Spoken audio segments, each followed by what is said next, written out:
Welcome to the 5-Star Zone. Rico Beard, Howard Griffith. Howard, hope you had a great holiday. And I think we got the game that we wanted. Yeah. 1 versus 2, undefeated versus undefeated, national title game, the University of Michigan and the Washington Huskies, which will be a Big Ten matchup next year. I mean, I'm trying to think, do they play each other next year? They do. It's going to be the rematch. Now, next year's game won't have as much on the line. The winner of that game, well, you get to sing the fight song. The winner of this game, you get confetti, you get a trophy, you get commercials, you get a whole lot of stuff with everything on the line. Michigan versus Washington. Howard, I'm looking at this game, and then I see a battle of wills. Washington this is an offense that I don't think Michigan has seen. No doubt. But the offensive line is good. Now for Michigan, I've said it, man. The defense won you the Rose Bowl. It did, man. They made Alabama. Man, they made Alabama look like Minnesota, okay? And that's no offense to Minnesota. Yeah. That didn't look like Alabama. When the center can't hike the ball, Milroe, the final play of the game, it's like they look confused out there. And I guess I had a higher standard for Alabama. Yeah. Fair or unfair, it's Bama. But Michigan did it. They slayed the dragon. Bama's the gold standard. Even though Georgia was back-to-back champion, everybody always says what? We want Bama. Yeah. Michigan got Bama. Michigan took care of Bama. I think for this game, I look at the offense, and the offense is going to be the thing that has to, for Michigan to win. And it's not a shootout between JJ and Michael Penix. I think Michigan has to take a page out of what they did in Penn State. You know what? We couldn't stop the pass. So we're just going to slow this thing to a crawl. We're going to possess the ball for 7, 8, 9-minute drives and limit what Michael Penix and Kalen DeBoer can do on offense. Yeah, I think when you look at this Washington team, you start to go down the line and you start to put check marks on quarterback, wide receiver, offensive line. When you look at the offenses, that's what you can do. Defensively, I think Michigan is right there. I think one of the issues Michigan has got to get cleaned up. They got to get special teams cleaned up. Yeah. Because Washington will score. You give them a short field, you can forget it. They're putting 6 points on the board and then 7. So, they're going to have to make sure they get that part of the game cleaned up. And you're right, it's not going to be a shootout necessarily between the two quarterbacks. Defenses are going to have to be able to show up.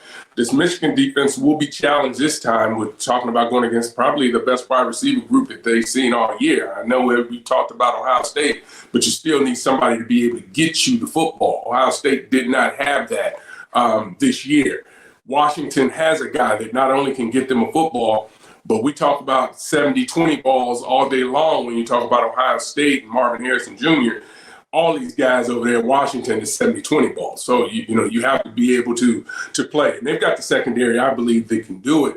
Yeah. I would even say with Roma Dunze, it's like 90-10 because if he doesn't catch it, he's getting a penalty. Yeah. So this man, I've never seen anybody draw a flag since Michael Irvin, where when he goes up, you know what, he ain't catch it. Let's just throw that flag because you must have interfered with this guy. It's going to be a heck of a battle. No question about it. But, there's some things out there that Michigan has to, as I said, have to clean up. We come out talking about that first round. It wasn't a perfect, not even close to being a perfect game by them, but they were still able to come out with a victory. And part of that was the way Alabama played. And, you can talk about, you mentioned it, you talked about those quarterback center exchanges, and they were in the dirt all day long. And quite frankly, cost them on the last play of the game when they needed to score rather than overtime. Because if he gets that thing cleanly, the guard and tackle have wrapped around. And I know a lot of people are talking about when he's throwing it to the back. He was not. That was going to be a quarterback run right to the knees. The outside linebacker, the safety that was blitzing off the edge. So, that would have had a chance. I mean, you still could have made the play, but, you would have bet that a 220, 225-pound quarterback coming downhill would have been able to win that matchup. But it didn't happen that way. So now Michigan finds themselves in a championship game, and Jim Harbaugh is feeling really good about his program, and he should. His players have played at a high level. His coaches have done what they needed to do all year to get them to that next step. But this is going to be a heck of a game, and looking forward to it. I'm with you, man, because this is a battle of wills. And speaking of Will Johnson, I mean, he basically shuts down your best receiver, but this challenge comes in because between him and Mikey Sanderstein, you're looking at least 3-4 NFL caliber receivers when it comes to Washington. So there is no, well, let's just shut down Marvin Harrison Jr. and let the other guys do that. Because if you shut down the Doomsday, there's McMillan, there's like all these different receivers. And oh, by the way, you know, Dylan Johnson, the running back, is like the forgotten guy out of the group. He's the guy that won the Oregon Pac-12 championship game for him. Everybody talks about the passing game.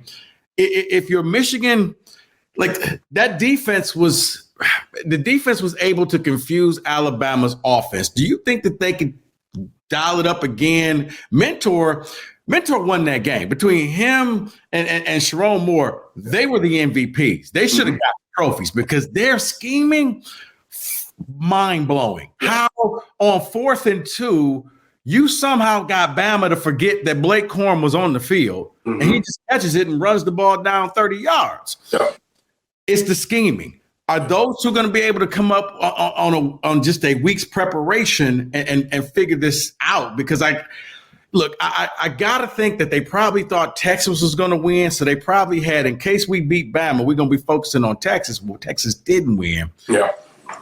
In that week, do you think that they can come up with those different schemes and wrinkles that can slow down this Washington team? Yeah, I mean, let's be clear. And this is, and trust me, I am not trying to say anything about sign stealing or anything, advanced scouting. I wasn't going there. Yeah, no, but I want to make sure that people understand my comments.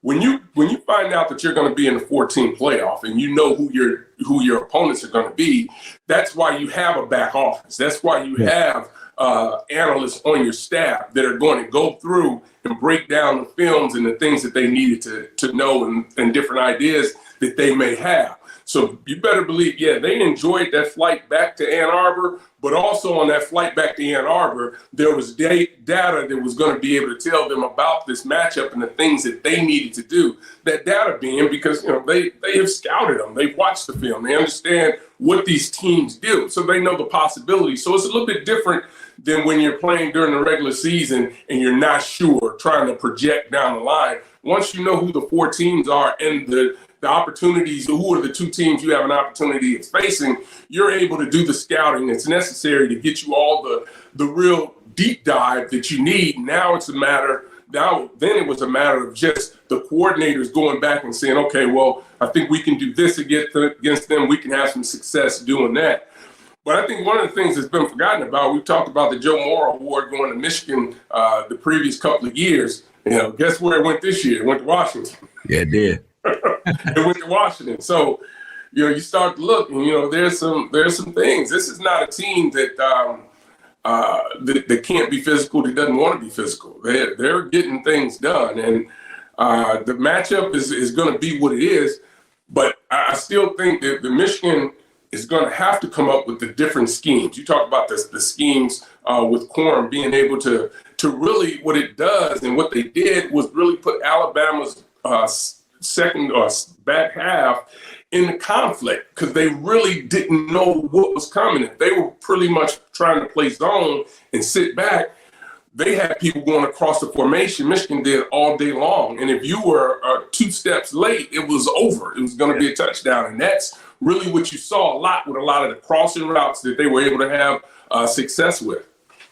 Yeah, I mean, and you go back to what you said about the special teams, because from the missed extra points, I mean, Michigan they won the game, but man, did they make it difficult for themselves. The two botched punts, especially the last one. Howard, you played the game, man. 99 out of 100 times that ball bounces into the end zone. Somehow, not only does it bounce into forget it bouncing into, you're not winning the game with the mistakes that they had during the regular season against an inferior opponent. let alone in a playoff scenario. Yeah, but I'm just like, they overcame them. How do you fix that? Because, I forgot his name, but the second guy that went back there to field punts, he's the sure-handed guy. And okay, let me back up. First of all, has the game changed? You go to the different schools and you watch the practices.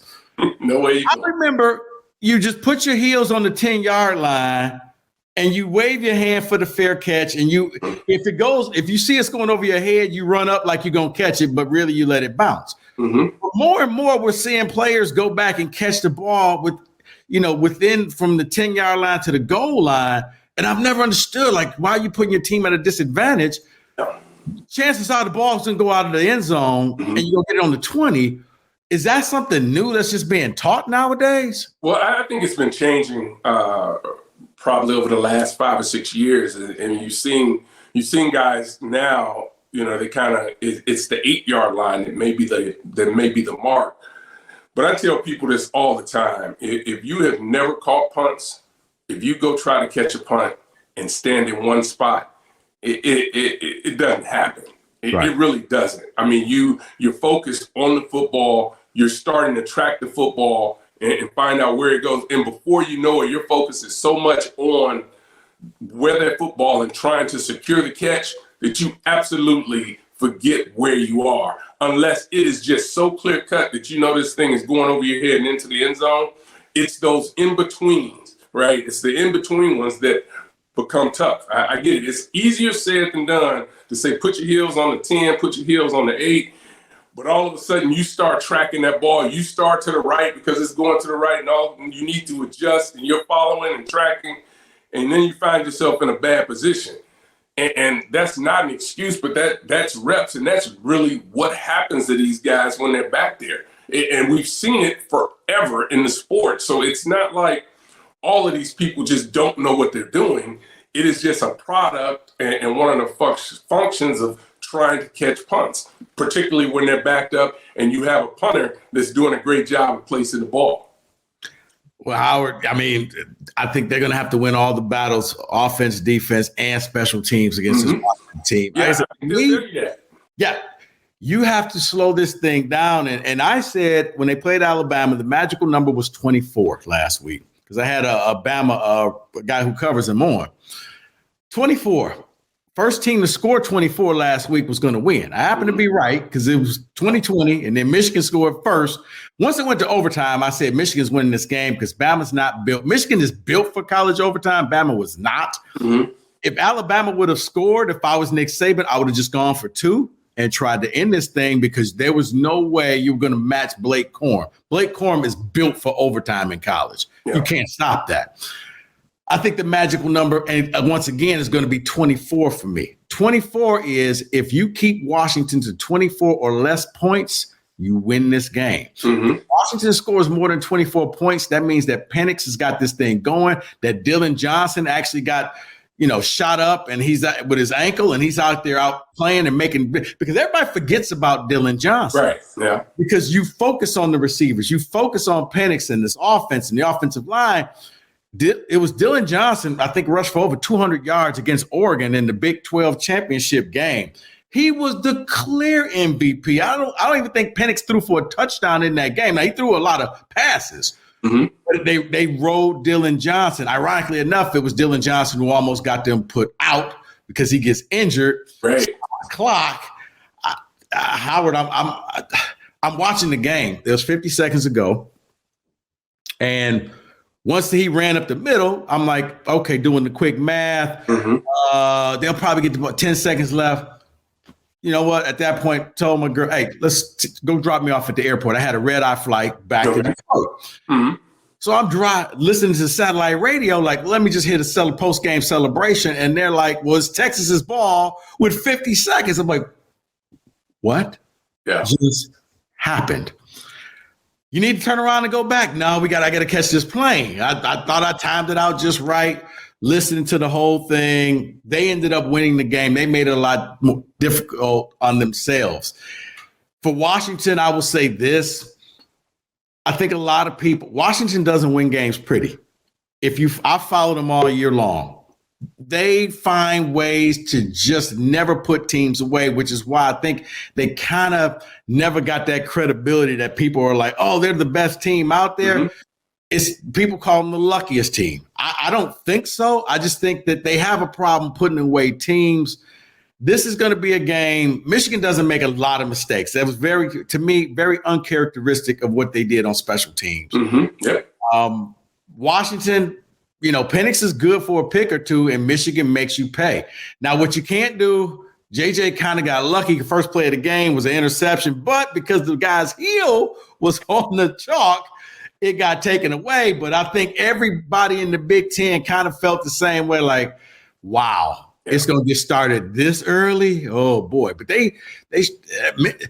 I'll give Michigan credit for everything that's going on outside. Yeah. You want to call it outside noise, the whole sign stealing scandal and the recruiting thing from 2020. Yep. I've never seen a team just not only block it out, but they have taken that negative and in that locker room, they've turned it into a positive. Like they are so isolated and in a bubble. It's like, you guys realize what's going to happen later. Don't care. We're trying to win. Right. Don't talk to us.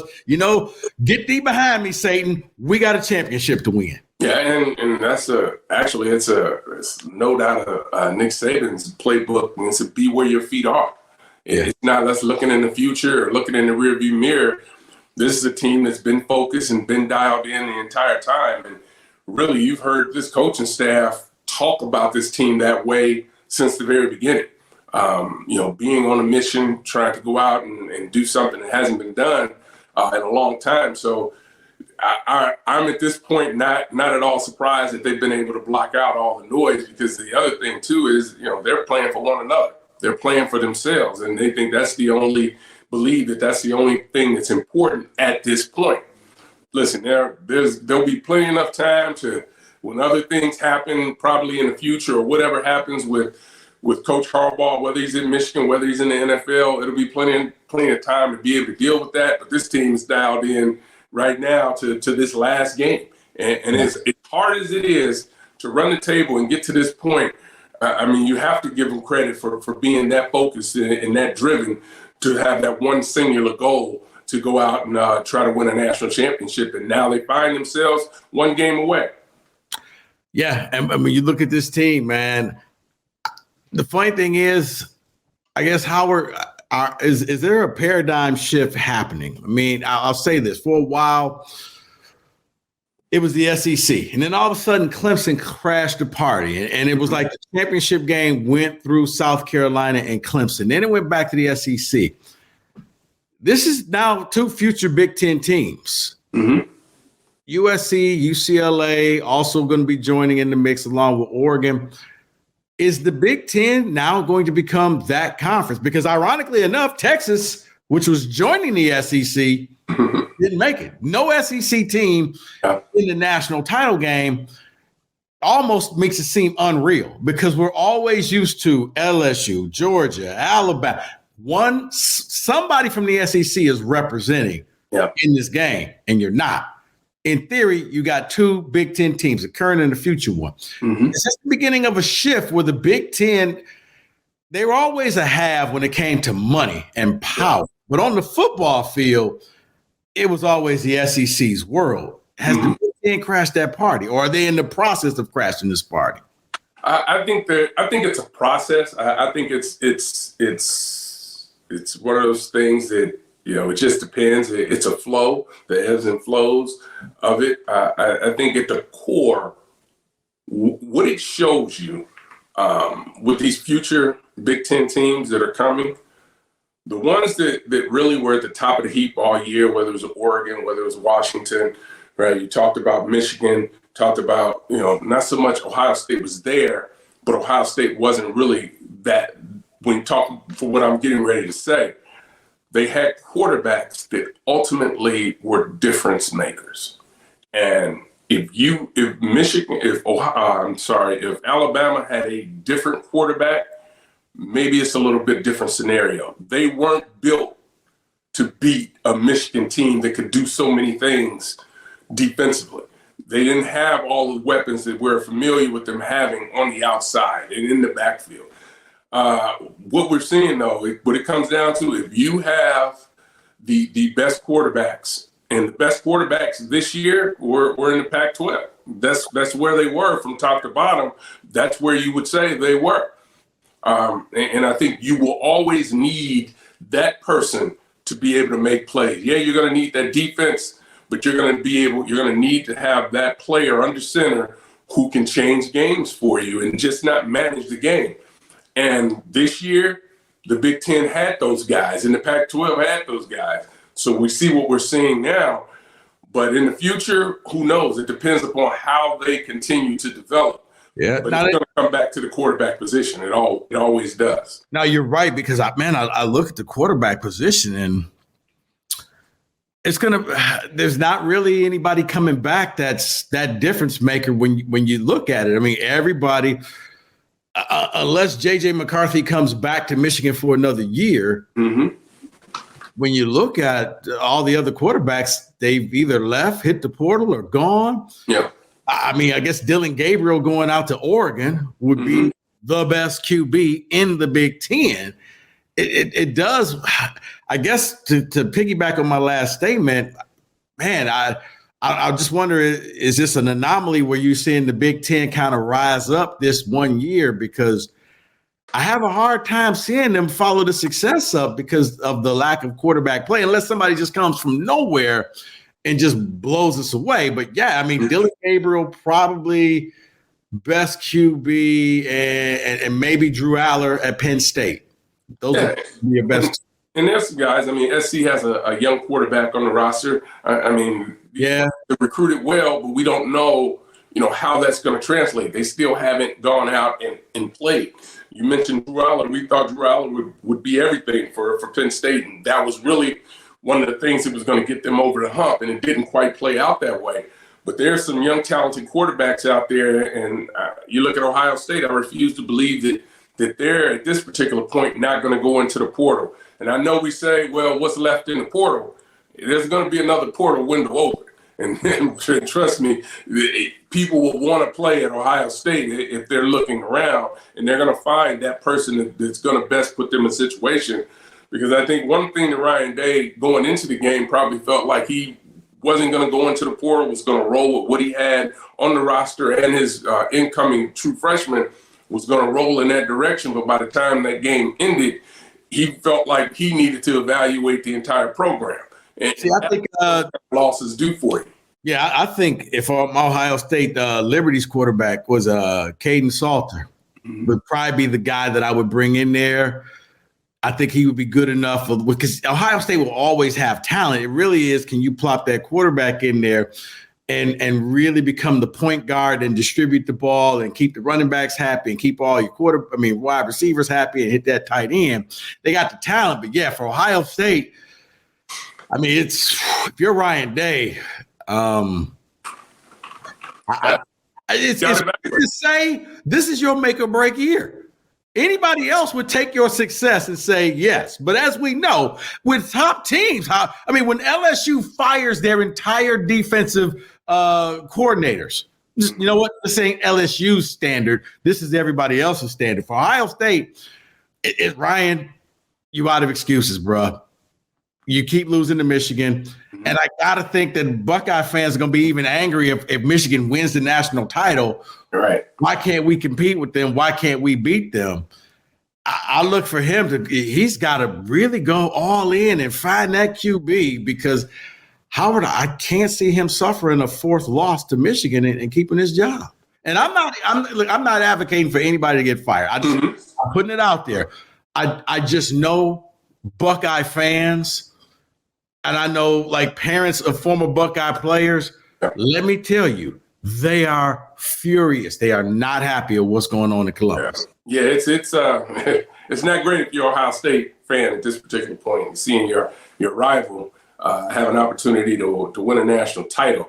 But this is, I think one of the things that NIL and also the portal have done, and we're watching it right now at Alabama, is that it is truly leveled the playing field at a lot of places. Bama's had 8 or 9 guys, or 9 or 10 guys going to the portal yesterday, that are wanting to go in a different direction. And you know that they've done a great job recruiting. Well, I think one guy is not a big shock, Howard. It was the center. Yeah. When the center went into the portal, what? That was probably a good idea for you to get out of town. It's just, I think, but it's leveled the playing field for a lot of places. And to be able to stockpile talent, it has become, more difficult. And you even look at Ohio State from this standpoint, been talking about really for the last 3 or 4 years, at least 3, of what a dynamic receiving room that they have. But what are people complaining about today? What are Buckeye fans complaining about? The development, who was able to get on the field, who didn't get on the field, and why that happened. So a lot of people are now all of a sudden questioning Brian Hartline's coaching ability at that position when he's gotten guys ready, the entire time. Yeah, I mean, it amazes me how you go from being the hottest name and all of a sudden you're a bump. I call it the Matt Campbell syndrome. Because I remember when Matt Campbell could have had any job in the country, pro or college, and now he's like the butt of a joke. Like, oh, well, Matt Campbell. Like, yeah, Brian Hartline. I remember during the whole process for MSU, there were people who said, maybe you should go get Brian Hartline. He should be the head coach of Michigan State. And now, he's being questioned. Like, amazing what happens when you lose. When you win, you're the greatest. When you lose, you're an idiot. Hey, listen, Jason Campbell over at Toledo. Yeah. Another one of those guys that was hot around the same time. But I think it also shows, man, that you still have to go out and produce. And I think one of the things that's heightened everything. I mean, you look at the payroll at Ohio State, I think they've got 8 coaches making $1 million or more. So there's more scrutiny. There's already a lot of pressure there. There was talk that Brian Hartline might move on so he could be an offensive coordinator. Well, they make him the offensive coordinator at Ohio State, and things didn't go the way they wanted to. And next thing you know, and it probably wasn't all his fault, but, the offense was sputtering. They were struggling in third down. Ryan Day decides he needs to take it over again, at least have more input in it. And what it shows you is just how much, I would say, pressure, scrutiny, and the expectations are for winning championships. And as hard as they are to win, there's going to always be, if you're one of the franchise places and blue bloods, you're expected to be in the middle of that conversation each and every year. And it doesn't matter if you may not have a particular player that can play at that level, because you know what the response is going to be. Well, you recruited them. Yeah, you made the choice. Yeah, I mean, it's not the kid's fault. So what are we talking about here? So man, paraphrase Parcells. You bought the grocery. Yeah, and that's why. Listen, I've been saying this all year. When we go in this 18 teams with no divisions, expectations for athletic departments have to change when it comes to what you deem as successful for your football program. Because it is about to be. I've said that, Howard. Either I think it's 3 tiers. Either you're a championship or a bust team program.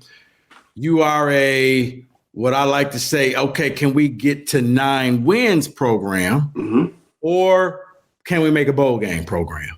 You're one of those 3. Now, where's the fan base and the level of expectation? If you're, let's just make a bowl game program, then you're happy 5-7. We got a shot if we win this last game. Maybe we can get that thing. If you're a championship program and you win consistently 9 games, you're probably getting rid of your coaching staff and you coming up to having a come to Jesus moment. Why we keep winning 9-10 games. It's like with Bo Pelini at Nebraska. That's not good enough. We need 4. Yeah. Be careful what you wish for, because heck, one of the most successful coaches at Nebraska, but he didn't win enough games for them. And couple that with this, right? Because there's always going to be because the salaries aren't going anywhere. They're going to continue to escalate, right? So if you want somebody, you're going to have to pay them. Well, what if you're a team that not all of a sudden is you're getting to a bowl game. You're a bowl game. Are you going to be okay with paying your coach $7 million? I'd probably say you're not. Yeah. So you're not, and that's where we are right now, and because people are looking at the head coach and they're looking at the biggest games, and then they're saying, "Wait a minute, we're paying him what?" And it's, the fan base is what's going to drive that conversation a lot, and that's why the expectations, to me, man, the expectations have to be reset, because this is gonna be difficult. Because the fact of the matter is, we're looking at a situation now where there are going to be some programs that it's not even realistic that they're going to make a championship game. And you may not even be able to have an opportunity to get into the 12-team playoff. And that's going to be hard field to follow.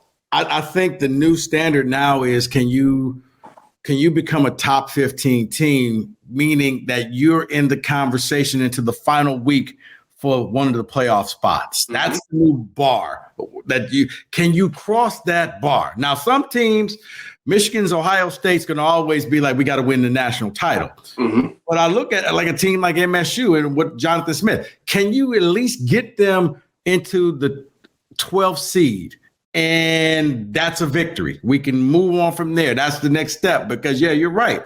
If you're not making that 12-team playoff, because I think that once you pay a coach north of $7 million, that fan base and that athletic program is looking for, over the next 5 years, we need to be in the playoffs at least 2 times. That to justify why we have you here. Yeah, and don't forget, you've got that group of 5.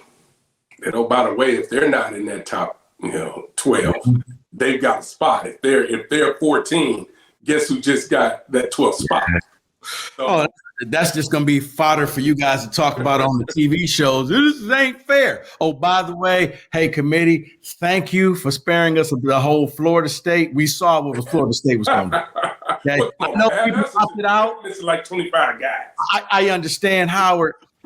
That beating was still going to happen. I mean, Georgia, I expected like a boxing ref just to come out there and grab the FSU quarterback and just wave it off and say, nope, this fight is over. It's done. 63-3. I was like, whoo, wow.